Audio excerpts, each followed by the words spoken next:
Acidity సమస్యని ఎదుర్కోవడానికి ఎలాంటి ఆసనాలను చేసి మనము ఈ సమస్యని అరికట్టుకోగలుగుతామో దానిపై చర్చిస్తున్నాము. పొట్టను ఎప్పుడైతే మీరు ఫోల్డ్ చేస్తారో అప్పుడు పొట్టలో ఉండే అన్ని కండరాలపై ప్రభావం పడి అక్కడ రక్త ప్రసరణ బాగా జరుగుతుంది. ఈ యొక్క రక్త ప్రసరణ అక్కడ ఆహారాన్ని అందించడము, ఈ యొక్క రక్త ప్రసరణ అక్కడ ఆక్సిజన్ మాత్రని పెంచడం ఇవన్నీ చేస్తుంది. దాంతో అక్కడ ఉండే అవయవాలు సరిగ్గా పనిచేస్తాయి. సరిగ్గా పనిచేయడం అంటే టైంతో అవి పనిచేస్తాయి. అక్కడ ఉండే అవయవాలు ప్రాచీన యోగా పద్ధతిలో ఇలా వీపుని గుండ్రంగా చేస్తారు. మోడర్న్ యోగా పద్ధతిలో వీపుని నిటారుగా చేస్తారు.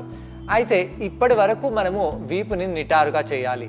ఈ విధంగా నిటారుగా చేస్తూ మనము పొట్ట కండరాలని లోపలికి బిగించుకుందాము. అలా బిగించి ఈ యొక్క వేళ్ళని మనము పట్టుకోవచ్చు. ఒకవేళ వేళ్ళు అందకపోతే మనము పాదాలను కూడా పట్టుకోవచ్చు, లేదా ఇలా అరికాళ్ళని కూడా పట్టుకోవచ్చు. అరికాలు లోపలి భాగాన్ని కూడా పట్టుకోవచ్చు. ఏది వీలవుతే ఆ విధంగా పట్టుకొని మనము మోచేతులని ఈ విధంగా బెండ్ చేస్తూ పొట్ట కండరాలని లోపలికి బిగిస్తూ మనము తలని కిందికి చేద్దాము. అయితే తలని కిందికి చేసినప్పుడు వీపుని గుండ్రంగా చేసి మనము కిందికి వెళ్దాము. ఈ విధంగా వీపుని గుండ్రంగా చేయండి. వీపుని గుండ్రంగా చేస్తూ ఈ యొక్క పొట్ట కండరాలని లోపలికి బిగిస్తూ మనము బాగా కిందికి వెళ్ళాలి. ఇలా చేసినప్పుడు ఏమవుతుందండి, ఇలా చేసినప్పుడు మన పొట్ట కండరాలని బాగా బిగించి మనము ఈ యొక్క ఆసనంలో వెళ్ళాలి.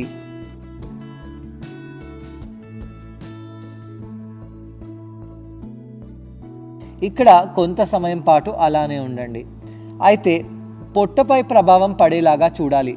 ఇక్కడ మనము మెడని ఇలా అనడము, లేదా వీపుని ఇంకా బాగా రౌండ్ చేసి ఇక్కడే ఉండిపోవడము, లేదా కంప్లీట్గా ఫ్లాట్ చేసి ఇలా కిందికి రావడము, అలాంటివన్నీ చేయకుండా పొట్టలో ఏ విధంగా మనము ఈ యొక్క స్ట్రెచ్ని ఎక్కువ చేయగలుగుతాము, పొట్టపై ఏ విధంగా ప్రభావాన్ని ఎక్కువగా ఉండేలాగా చేయగలుగుతాము, దానిపై మనము ధ్యానాన్ని కేంద్రీకరించాలి.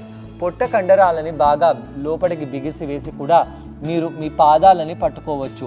అలా పట్టుకుంటూ తలని కిందికి చేస్తూ ఉండండి. ఇక్కడ కొంత సమయం పాటు అక్కడే ఉండాలి.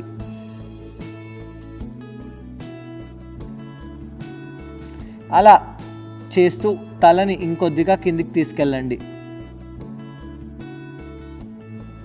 దాని తర్వాత నెమ్మదిగా శ్వాస తీసుకుంటూ తలని పైకి చేయాలి. ఈ విధంగా చేతులని పైకి తీసుకెళ్ళి నెమ్మదిగా చేతులని కిందికి తీసుకొచ్చి పెట్టేసేయండి.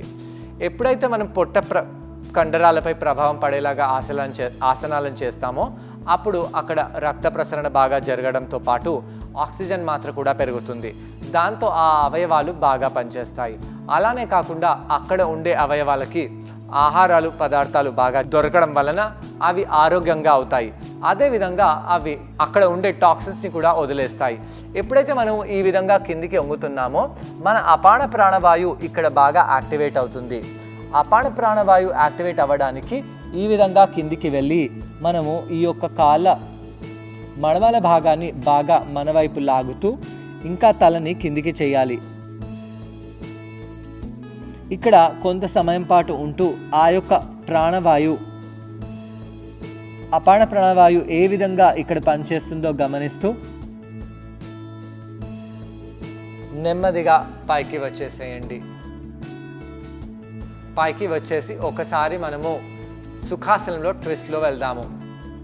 ఈ విధంగా కుడివైపు తిరిగి ట్విస్ట్ చేయండి.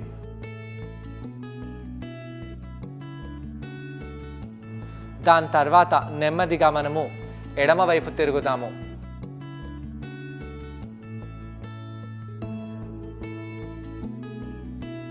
దాని తర్వాత నెమ్మదిగా సూటిగా వచ్చి కావాలంటే వీపుపై పడుకోవడమో లేదా ఈ విధంగా ఫోల్డ్ చేసి నెమ్మదిగా ఇలా మోకాళ్ళని ఫోల్డ్ చేసి పడుకోవడమో ఇవన్నీ చేయవచ్చు.